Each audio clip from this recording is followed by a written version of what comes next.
Hey, welcome back, Low Carb family. Glad you're here today. If you're new here, thank you for stopping by. I'm glad to have you here.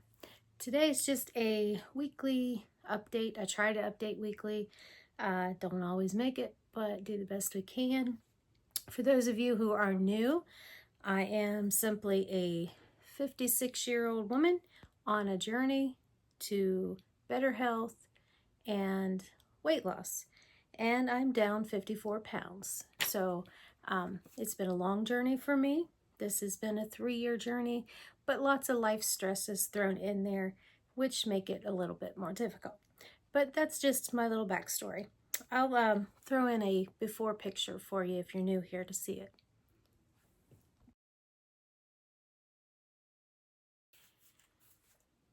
Okay, so if you have been following, you know that I am doing a challenge for myself for the month of October of trying to get 10,000 steps a day.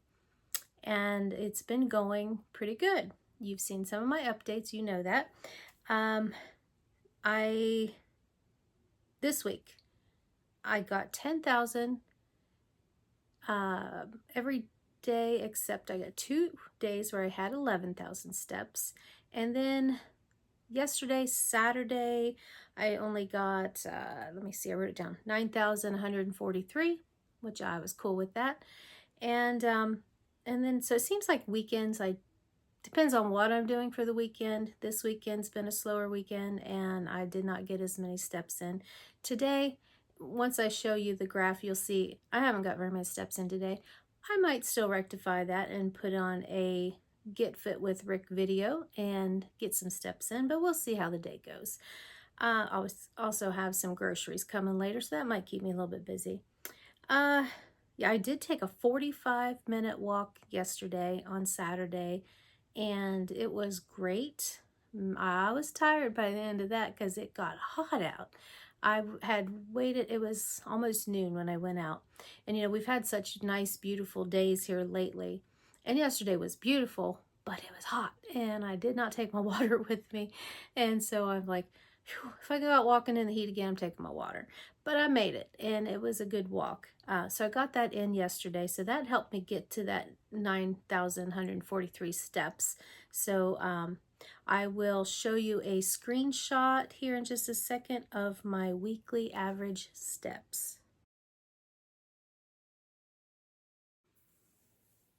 Okay, so as you see, today's steps aren't very high yet.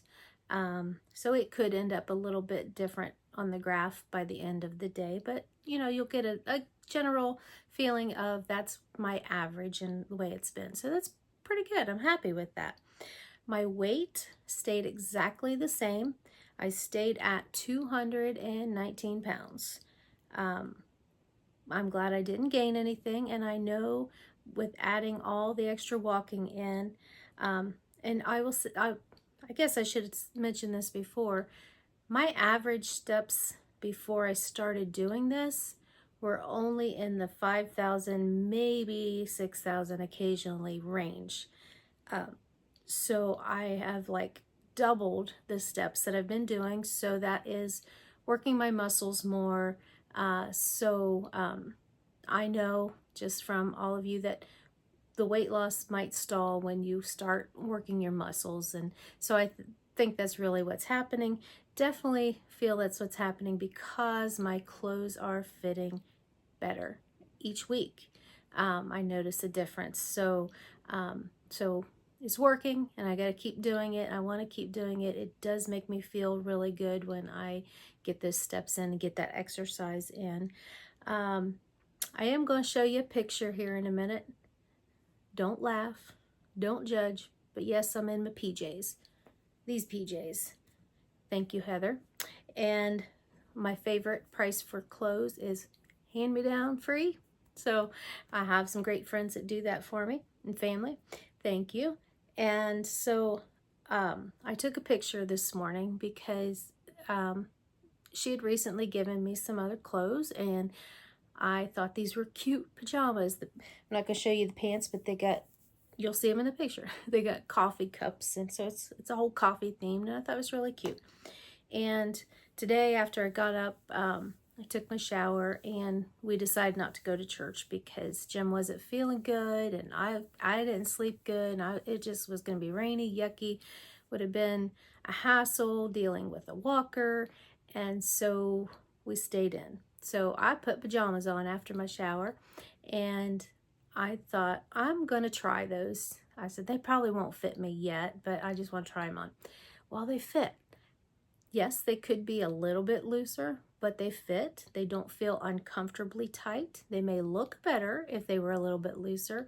So I was just really excited about that. So I took a picture and I'm going to put it in here for you to see it.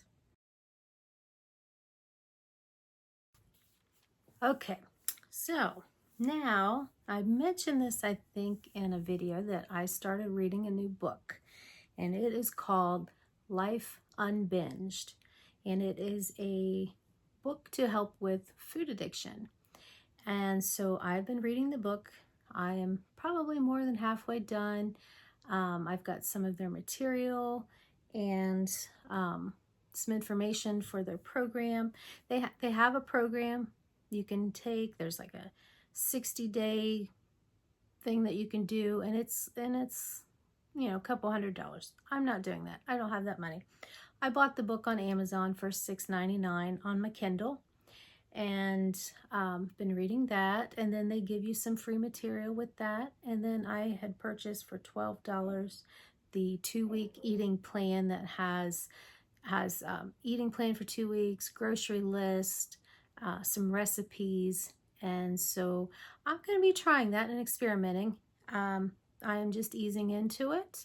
I am not making a commitment to 100% get this right. I am just right now going to be experimenting and trying out some things. I did try out one thing, and I did not eat this before. Some of you may have had this before, but I had the Ezekiel bread. I'd seen it lots of times at the grocery store, and so I tried that and toasted it and had a sandwich one day, and that was pretty good. This program is, I would still consider it to qualify as a low-carb program. I would say if you're low-carb, 100 grams or less total grams. I was experimenting with the Carb Manager app and was putting in, you know, an example day of food on this program, and I think it came out at around 80. I'm going to experiment and probably lower that just a little bit more, because I know if I keep mine down a little lower, it seems to work better. But I am going to add some things in that we keto people are not used to having much of at all. The main thing of this program, well, the main thing is it is a faith-based program, and it is to help us to surrender everything to God. And this program is to surrender our food addiction to God, and in turn spending daily time with God, getting God's help in us, you know, fighting this addiction. It is a no sugar, no flour, and no sweetener program. And they have, I'm trying to look, I think you get 1 grain a day. So that grain there, and there's a food list. It's not free reign. However, I did read somewhere that it could fit within your program as long as there's no sugar, no flour, no sweetener, as long as those are not the top 3 ingredients. But it's really trying to gear you towards whole foods as much as possible. As we know, those are the best things for you to have anyway. So you have that 1 grain a day, and you do have 2 fruits. You do get, let me pick this up over here. I laid my info out. You do have 2 fats, which I will probably up that, because I know I tend to do better if I keep enough fat. So let's say we're having a pat of butter, I might have 2, something along that line. But there's a list of foods, and I don't want to get in trouble for showing you anything of theirs, so I'm not going to show it on here. But a simple thing of theirs is they have a simple laid out plan with some foods, and there's some recipes and different things. Trying to think. Oh, one thing I did like is they have, it's setting food boundaries. And the more I've read in the book, the more I've realized you really could use the concepts of this program with whatever your eating plan is. You can still use the concepts and try that to see if that works for you. But their 5 boundaries are, number 1, daily time with God, and then 3 meals a day. But they did say it's okay if you are more a 2 meal a day person, or like if you've had surgery, they've got a sample of how to break that up if you have to eat 5 small meals a day or 4. A lot of times I'm a 2 meal a day kind of person, so I will probably do that. And then, so the 5 boundaries: daily time with God, your structured meals. I'm just going to call it structured meals instead of 3 meals a day. Measured portions. So it is back to tracking to your best ability, I'm going to say, because I'm not perfect at that. Measured portions, and that's just to make sure you're eating enough and that you're not eating too much. So that is part of the boundaries. And then number 4, no sugar. Number 5, no flour.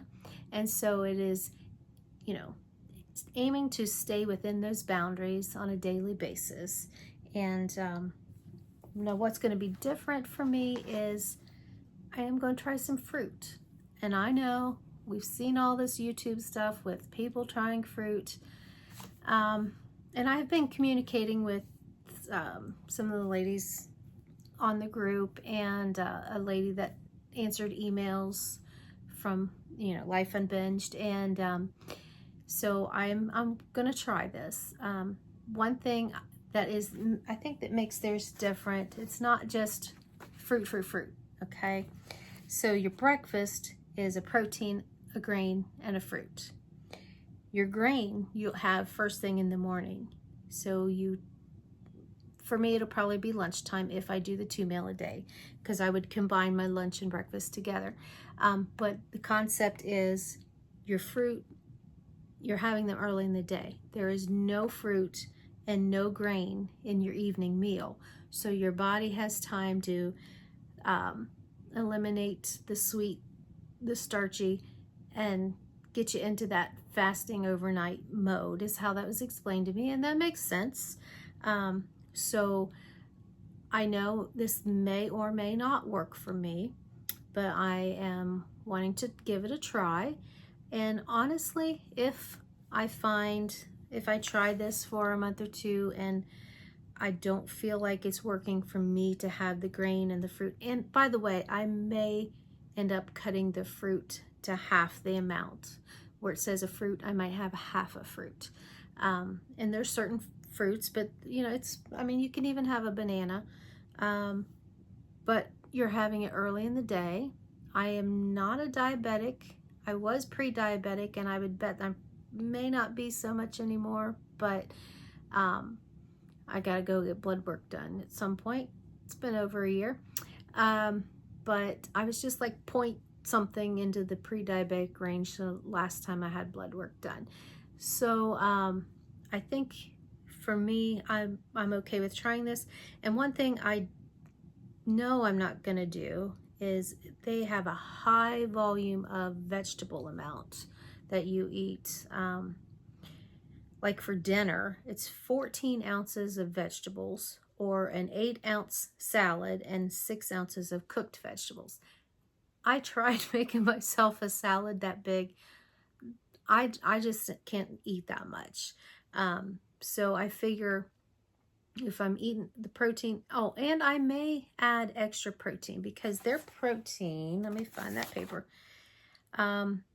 Like let's say beef, for instance, it's 4 ounces. Yeah, I'm probably going to up the protein, lower the vegetables, is how I'm going to probably do this program. Fruits, I may try, but I may end up cutting them in half, and I might find I have to eliminate them. That one grain, I'm going to give it a try, and I honestly don't think it will bother me a whole lot, and here's why. Because I periodically would eat keto treats like Legendary Toaster Pop-Tarts or Quest cookies, Quest peanut butter cups. All of that's eliminated. So me having a piece of Ezekiel bread or a small serving of potato or a little bit of Triscuits, I think that's going to be replacing the keto treats that are store-bought. So that's my plan anyway, and I'm getting excited to give it all a try, and just experiment. You know, having a YouTube channel, what do? We go through, even just following our friends. I haven't got to watch as many lately, but we all go through changes. We all go through different things that we want to try, and that's okay. You try it, it don't work out, then you just stop and you do something else. But I do really feel strongly about keeping the carb counts low. So I still feel like I don't need to change my channel name or anything. I still think this is a low carb way of eating. And I know it seems like an odd thing, especially if coming from keto, but get the book and read the book. It's very good, very interesting. But it is the reason the plan is laid out like it is right now in the weight loss phase is to get those sugar cravings completely under control, to get you focused, get your focus off of those things and onto God, onto your life. And so yeah, it may seem a little restrictive, but to me it doesn't seem that hard already coming from keto. To me, the switch is giving up my few keto treats, which, let's face it, we probably know are not the best thing to have anyway, because they're not a whole food item, but I do have them occasionally. I probably had my last one for a little while of Legendary Toaster Pop-Tart treat this morning. And we've only been doing that on Sunday, having one on Sunday. So I don't eat a lot of treats, but this is going to be eliminating all of them. No diet pop, no sweetener. So that's going to be different for me because I'm one of those people. I like sweeter coffee. So I'm going to try some vanilla almond milk and maybe a sprinkle of cinnamon or vanilla in my coffee and try that. It may get me cutting back on the amount of coffee I drink, so it may be a good thing. Who knows?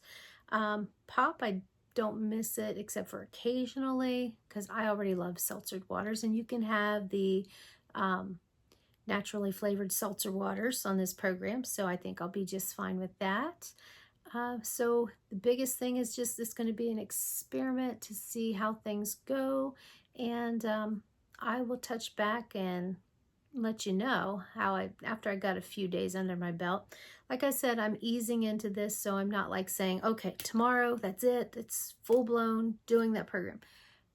I am experimenting with some of their meals is what I'm doing. So I just wanted to stop in and say hi and tell you all to have a great, wonderful, blessed by God kind of week. Love you all. Goodbye.